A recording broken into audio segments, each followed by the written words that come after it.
Top quality और consistent performance के लिए सिर्फ सिल्वर पंप्स। टॉप क्वालिटी और कंसिस्टेंट परफॉर्मेंस के लिए सिर्फ सिल्वर पंप्स, नाम याद रखना।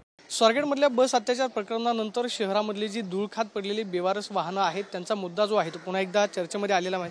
मात्र आपण पाहतोय की कसब्यामध्ये जी बेवारस वाहनं आहेत ते आता हटवायला सुरुवात केलेली आहे। महापालिका असेल, पोलीस प्रशासन, त्याचबरोबर कसब्याचे आमदार हेमंत रासने यांच्या माध्यमातून आपण पाहतोय की मतदारसंघामधली जी धूळखात पडलेली बेवारस वाहनं आहेत ते आता हटवायला सुरुवात झालेली आहे। पोलीस ठाण्याच्या परिसरामध्ये असतील किंवा मग ठिकठिकाणी जी धूळखात पडलेली वाहनं असतात त्याचा सुद्धा सामना जो आहे तो नागरिकांना करावा लागतो।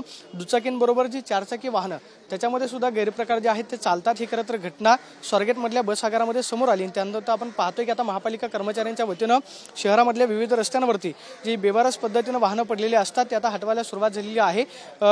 पुण्याचे पोलीस अपर पोलीस आयुक्त मनोज पाटील, त्याचबरोबर महानगरपालिकेचे अतिरिक्त आयुक्त पृथ्वीराज बीपी आणि कसब्याचे आमदार हेमंत रासने यांच्या माध्यमातून आपण पाहतोय की कायदेशीर प्रक्रिया करून जी बेवारस पडलेली वाहनं असतात ती आता हटवायला सुरुवात झालेली आहे। स्वारगेटमधल्या बस अत्याचार प्रकरणानंतर हा मुद्दा जो आहे तो चर्चेमध्ये आलेला आहे आणि आपण पाहतोय की महापालिका, पोलीस प्रशासन यांच्या वतीनं ही कारवाई जी आहे ती पुणे शहरामध्ये आता सुरू झालेली पाहायला मिळते।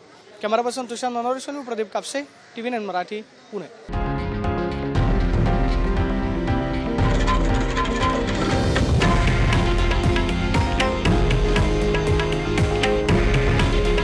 हे आहे देशातील नंबर 1 न्यूज नेटवर्क आणि आपण पाहत आहात TV9 मराठी।